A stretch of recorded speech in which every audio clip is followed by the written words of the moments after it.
Hello everyone, this is Shankar Pratap Singh and you are watching SPSS Astrology on YouTube channel। दोस्तों आज मैं आपको बताऊंगा कि आप अपने बर्थ चार्ट के जितने भी ग्रह होते हैं यानी जितनी भी प्लेनेटरी पोजीशन होती है उस प्लेनेटरी पोजीशन के थ्रू आप अपने ग्रहों को कैसे स्ट्रॉन्ग कर सकते हैं। ऐसा कौन सा फॉर्मूला है जिसके थ्रू आप अपने ग्रहों को स्ट्रॉन्ग कर सकते हैं। और अक्सर बहुत सारे लोग इस चीज को लेके बड़े परेशान रहते हैं कि मुझे अपने ग्रह को स्ट्रॉन्ग करना है, मैं क्या मंत्र का जाप करूं, मैं कौन सा जेमस्टोन पहनूं, मैं क्या करूं जिससे मेरे जो ग्रह हैं वो स्ट्रॉन्ग हो जाएं। तो आज मैं आपको बहुत ही सिंपल थ्योरी बताऊंगा और उस सिंपल थ्योरी को यूज करके आप अपने ग्रहों को स्ट्रॉन्ग कर सकते हैं। और जो आपकी सिंपल थ्योरी है उसको जानने के लिए चलते हैं बोर्ड की तरफ। और ये है आपका लगन चार्ट। लगन चार्ट में हमें जानने की कोशिश करते हैं सिंपल तरीके से। सारी चीजों को तो मैं नहीं बता सकता हूं, लेकिन इससे आपको यह जरूर पता चल जाएगा कि किस तरीके से हम अपने ग्रहों को स्ट्रॉन्ग कर सकते हैं। अब यह है आपका लगन चार्ट। अब आपके लगन का नंबर कोई भी हो सकता है। हम जनरल तौर पे ऐसा समझते हैं कि जैसे मंगल अगर आपके 10th हाउस में है, मार्स अगर आपके 10th हाउस में है, राइट। अब मार्स आपके 10th हाउस में है और मार्स मान लीजिए कि कैप्रिकॉन साइन में है। कैप्रिकॉन साइन में है, 10 नंबर साइन में है। मार्स 10th हाउस में है, 10 नंबर साइन में है। अब इसमें मार्स को स्ट्रॉन्ग करने के लिए हमको क्या करना पड़ेगा। अब जैसे मार्स 10th हाउस में बैठा हुआ है तो 10th हाउस का लॉर्ड देखो कहां पर है। 10th हाउस के लॉर्ड की पोजीशन देखो। अगर ये 10th हाउस का लॉर्ड यानी जो दसम भाव की जो राशि होती है, इसका अगर अच्छा संबंध अगर आपके लगन से है, अगर आपका 10th हाउस का लॉर्ड अगर आपके लगन का अगर फ्रेंड है, दोस्त है, तो 10th हाउस से संबंधित चीजों का जेमस्टोन आप पहन सकते हैं। यानी जो 10th हाउस को जो राशि कंट्रोल करती है उस राशि का जेमस्टोन आप पहन सकते हैं। अगर वो राशि आपके लगन के राशि की फ्रेंड हो तब आप उसका जेमस्टोन पहन सकते हैं। और जेमस्टोन भी आपको कब पहनना है, जेमस्टोन आपको जब पहनना है जब 10th हाउस का लॉर्ड अपने बेनिफिक हाउस में हो, 6th हाउस में, 8th हाउस में, 12th हाउस में। अगर 10th हाउस का लॉर्ड चला जाता है यानी शनि चला जाता है तो आप जेमस्टोन नहीं पहन सकते हैं। अब इसमें ये जो 10 नंबर जो यहां पर लिखा हुआ आ रहा है, अगर हम इसको अगर आपके लगन से अब देखते हैं तो लगन की जो राशि है वो है एरीज यानी नंबर 1। अब ये जो लगन है आपका, इस लगन के हिसाब से आप 10th हाउस के लॉर्ड का जेमस्टोन नहीं पहन सकते हैं। शनि अगर केंद्र में भी है और शनि अगर 5th हाउस में है, 9th हाउस में है, 11th हाउस में है या 2nd हाउस में या 3rd हाउस में है, किसी भी बेनिफिक पोजीशन में अगर आपका सैटर्न है, अगर सैटर्न अपने एग्जिटेशन में भी है, फिर भी यहां पर आप शनि का जेमस्टोन नहीं पहन सकते हैं।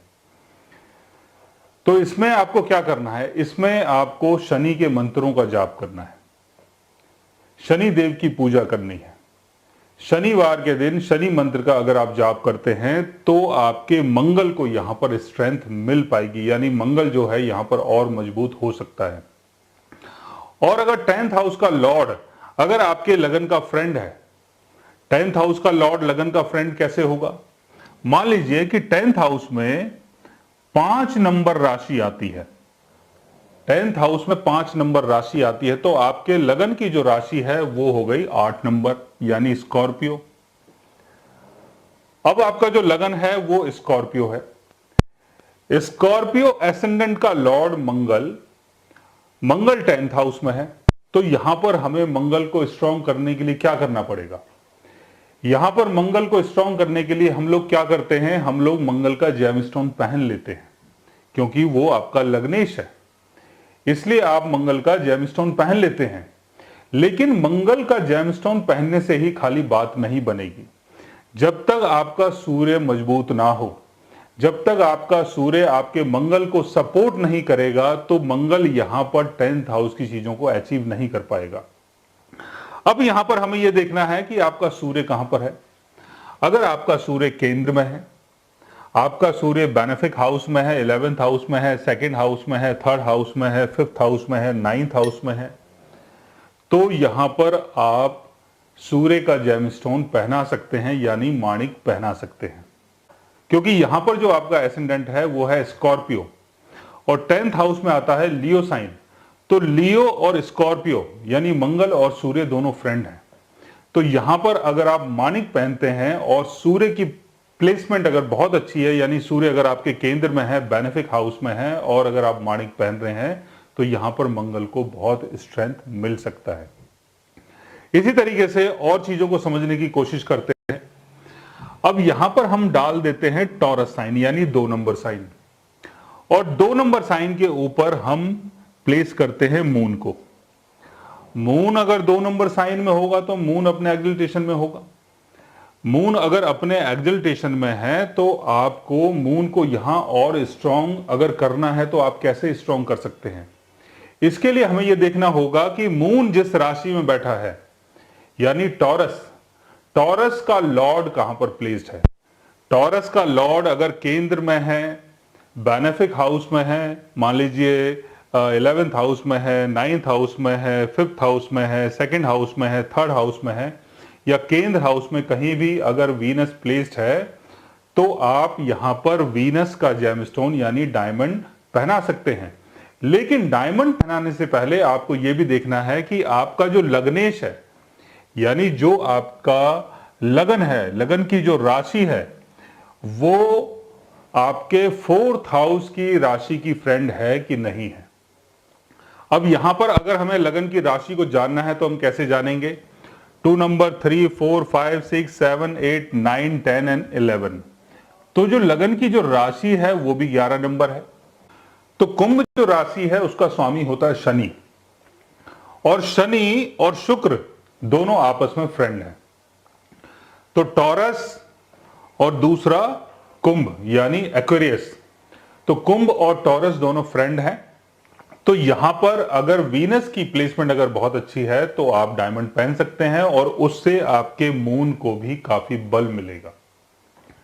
अगर यहां पर आप मून का जेमस्टोन नहीं पहन रहे हैं, डायमंड पहन रहे हैं, तो डायमंड पहनने से आपके मून को बहुत बेनिफिट मिल सकता है। बिकॉज आपका मून कहां पर है, 4th हाउस में। तो 4th हाउस की चीजों को मून यहां पर अचीव करने गया है। तो यहां पर हम मून का जेमस्टोन पहन सकते हैं, लेकिन लगन के हिसाब से हम मून का जेमस्टोन भी नहीं पहन सकते हैं। अब मून को हम कैसे स्ट्रांग करें, क्योंकि लगन तो है एक्वेरियस यानी कुंभ, और कुंभ लगन में आप मोती नहीं पहन सकते हैं। ये एक लॉजिक है, ये एक सिस्टम है। इस सिस्टम के थ्रू आपको चलना पड़ेगा, सिस्टम को फॉलो करना पड़ेगा। अपने मन से अगर आप सोच रहे हैं कि कोई भी जेमस्टोन में पहन सकता हूं तो ऐसा नहीं हो सकता है। तो कुंभ लगन वाले जो हैं, कुंभ राशि वाले जो हैं, वो टॉरस का जेमस्टोन यानी शुक्र का जो जेमस्टोन बनता है, डायमंड या डायमंड का कोई भी सब्स्टिट्यूट या ओपल आप पहन सकते हैं। उससे आपके मून को काफी सपोर्ट मिल सकती है। तो इस फॉर्मूले के थ्रू आप ये समझ सकते हैं कि कहीं भी अगर कोई भी प्लेनेट बैठा हुआ है और उस हाउस के लॉर्ड को अगर आपको मजबूत करना है और वो अगर आपका लगन का फ्रेंड है, तो उसका जेमस्टोन अगर आप पहनते हैं तो वहां जितने भी प्लेनेट बैठे हुए हैं उस हाउस में, उन सब की पोजीशन काफी स्ट्रांग हो जाती है, यानी वो वहां की चीजों को अचीव कर पाते हैं। लेकिन अगर कोई भी प्लेनेट किसी भी हाउस में बैठा हुआ है, जैसे मून अगर आपके 4th हाउस में बैठा हुआ है, टॉरस साइन में बैठा हुआ है, और टॉरस का लॉर्ड वीनस 6th हाउस में है, 8th हाउस में है, 12th हाउस में है, तो यहां पर आप वीनस का जेमस्टोन यानी डायमंड या डायमंड का कोई भी सब्स्टिट्यूट नहीं पहन सकते हैं। यहां पर आपको सिर्फ शुक्र के मंत्र का जाप करना होगा। शुक्र के मंत्र के जाप के थ्रू या शुक्र के दान के थ्रू आपका मून जो है वो स्ट्रांग हो सकता है। तो किसी भी राशि को अगर हमें स्ट्रांग करना है तो हमें यह देखना है कि वो जो राशि है वो हमारे लगन की फ्रेंड है या नहीं है। अगर आपकी राशि आपके लगन की फ्रेंड नहीं है तो उस राशि से संबंधित जो भी मंत्र होता है उस मंत्र का जाप करके आप उस पर्टिकुलर हाउस को मजबूत कर सकते हैं और उस हाउस में और जितने भी जो प्लैनेट्स बैठे होते हैं उनको उसके थ्रू बेनिफिट मिल सकता है। तो इस फॉर्मूले के थ्रू हम अपने ग्रहों को मजबूत कर सकते हैं। सो गाइस, आज मैंने आपको बताया अगर हमें अपना ग्रह अगर बहुत मजबूत करना है तो उसके लिए हमें क्या करना होगा। अगर आप भी जानना चाहते हैं अपने ग्रहों के बारे में तो उसके लिए आप हमारे चैनल को सब्सक्राइब कर सकते हैं। और अगर आप हमसे बात करना चाहें, कंसल्ट करना चाहें, पर्सनली हमसे मिलना चाहें तो आप हमारी वेबसाइट के थ्रू हमें मेल कर सकते हैं, मैसेज कर सकते हैं और गाइज आप हमसे बात भी कर सकते हैं। So guys, take care, love you all and good bye.